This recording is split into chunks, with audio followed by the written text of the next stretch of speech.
어, 제 입장이 어떤 것이냐 이것에 대해서 공격을 하는 사람도 있고 뭐 칭찬하는 사람도 있고 다각적으로 있는 것 같은데요. 저는 그냥 팩트를 체크해 보는 사람일 뿐입니다. 즉 공부하는 자세로 현재 문제가 되는 여러 가지 이슈들을 그냥 팩트 체크를 다뤄보는 중이에요.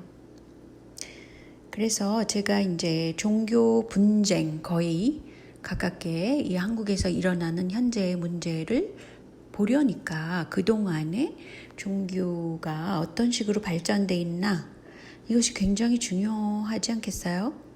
그래서 종교 문제를 알아보는 중입니다.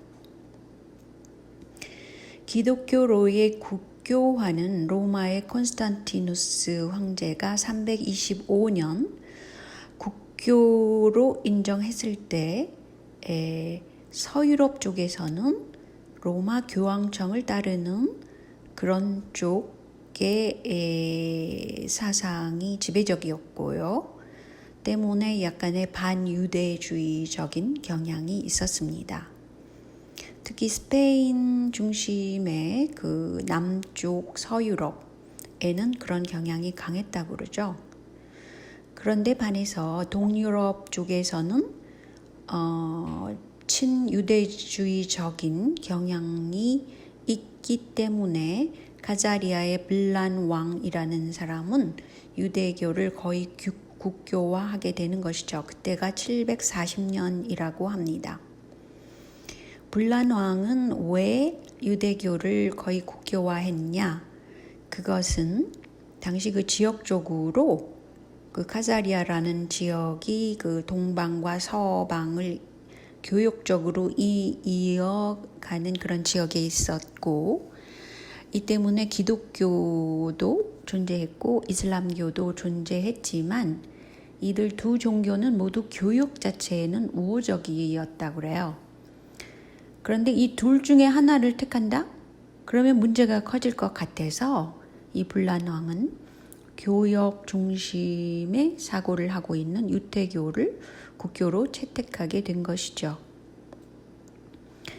이 때문에 여러분도 지난 동영상에서 방금 전에 동영상에서 알게 됐지만 이 가자리아 지역에 그 세마이트가 아닌 그 소위 유대인 아닌 유대인들이 다수가 된 그런 국가가 만들어진 것이라고 볼 수 있습니다. 근데 11세기경에 그 십자군 원정이 일어났을 때 당시 왜 일어났을까? 이것을 보게 되면요. 이슬람 국가인 셀주크 투르크라는 국가가 예루살렘을 점령하게 된다 그래요.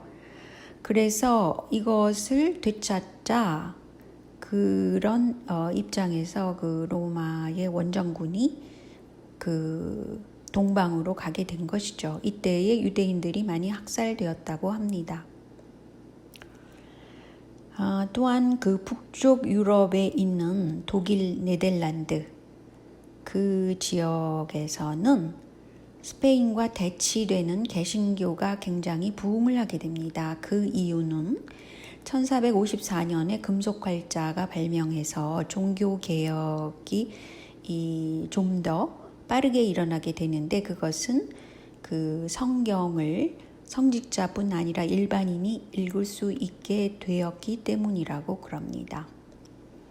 여러분도 아시지만 최고로 오래된 금속 활자는 한국에 있는 직지심경이라고 그러죠. 1377년에 만들어진 불교 경전입니다. 그런데 그러니까 스페인 쪽에서 쫓긴 그 유대인 세력이 그 네덜란드나 독일에 정착하게 되는데 특히 네덜란드에 굉장히 막강한 힘으로써 네덜란드 국가를 부흥시키게 됩니다. 그때가 17세기경이라고 그래요. 금융업과 주식회사를 최초로 만들고 지폐를 기축통화로 만든 그런 네덜란드의 유대인들이 그 교역을 중심으로 네덜란드를 부흥시켰다고 그럽니다. 그 이전까지는 지폐가 아니라 무슨 물건 중심의 금이라든가 이런 것을 중심으로 그 통화를 이용했죠. 심지어는 조개 껍질 가지고도 통화로 이용한 적이 있죠. 당시 유럽 국가들은 배를 띄워가지고 다른 세계의 여러 나라들과 교육을 하면서 그 물자도 우송할 뿐 아니라 그 노예도 교육으로 대상으로 삼고 이랬었죠. 그 가운데 마테오 리치라는 신부가 1597년에 중국에 도착하게 됩니다. 그는 6년간 중국어, 유교, 불교 모든 것을 섭렵했다고 그래요. 그리고 주로 극상층과 교류하면서 상당히 그 지배 계층과 굉장히 친교를 얻게 됩니다. 그리고 이때에 얻은 그런 지식을 통해서 그 이후에 그 가톨릭은 굉장히 그 다른 나라들의 상층을 어떤 학교를 세워서 그 나라의 그런 심성을 조종하게 된다고 그럽니다. 그것은 이제 나중에 나오는데요. 아무튼 1300년 정도에는 나치의 박해가 있었기 때문에 그때 그 박해를 피해온 유대인들이 상해 지역에 모여 있었고 1800년까지 중국에는 4,000명 정도 최대 그런 유대인이 있었다고 합니다.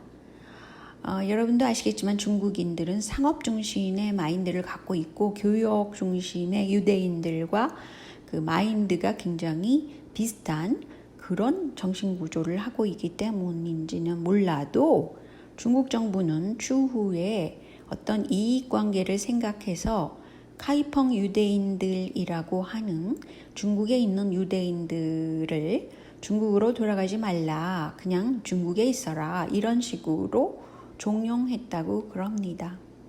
여기서 잠깐 제가 나치즘과 파시즘은 가톨릭에서 그 뿌리가 나왔다라는 견해가 유력하다.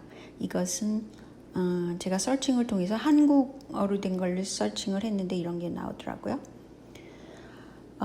그런데 이 프레데릭 호퍼라는 그런 사람이 무슨 주장을 했냐면요. 마찬가지로 히틀러, 괴벨스 이런 나치당의 주요 인사들은 모두 가톨릭 교도였다.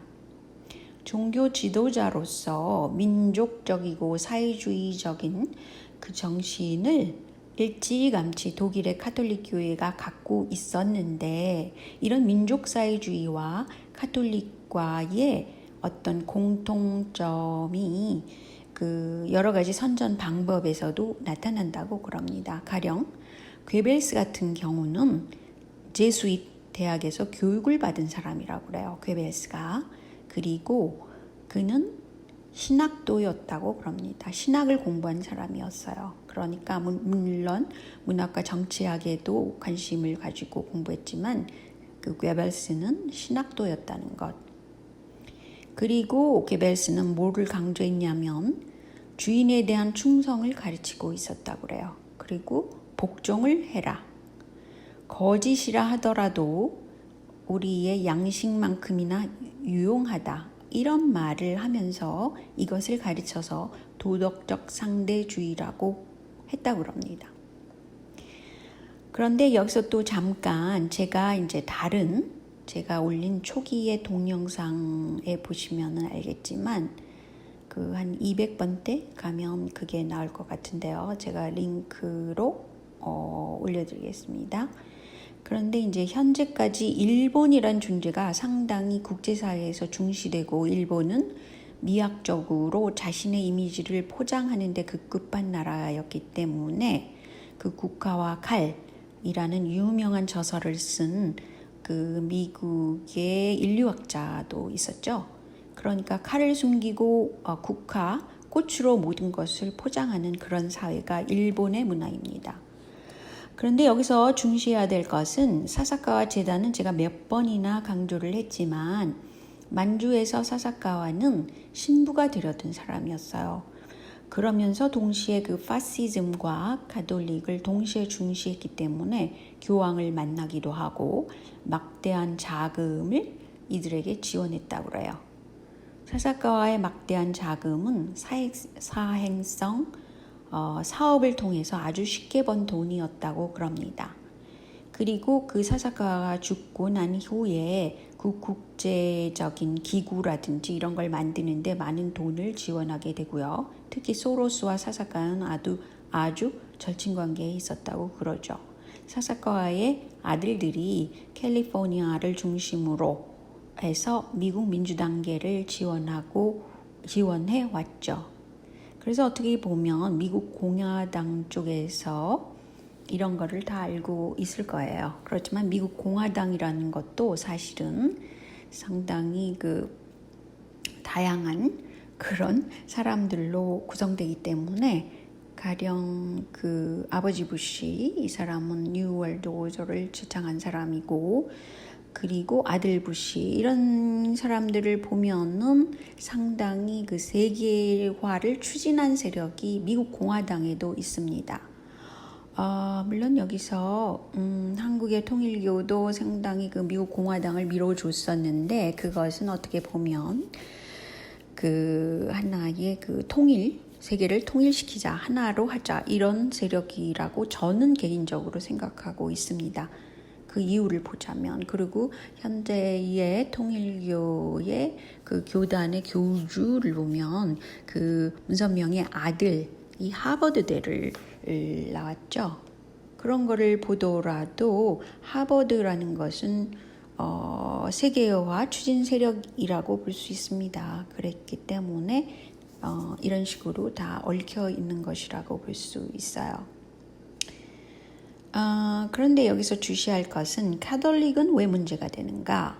유대교는 왜 문제가 되는가? 이런 점을 몇 번 강조를 했지만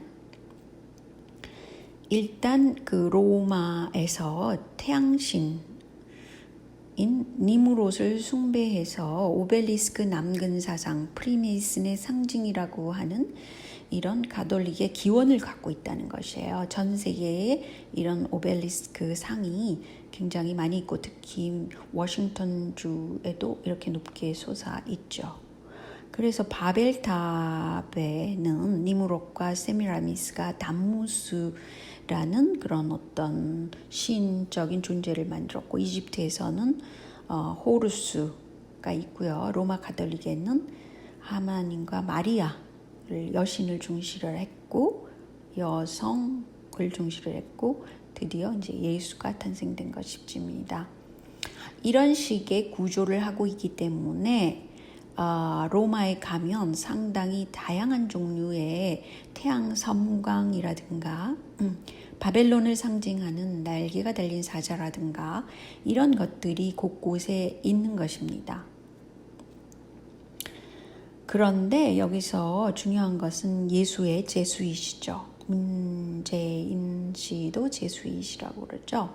이들은 개신교를 타도하기 위해서 비밀단체를 만들었고 이것을 본 나폴레옹이 이들을 굉장히 위험한 존재라고 생각했다고 합니다.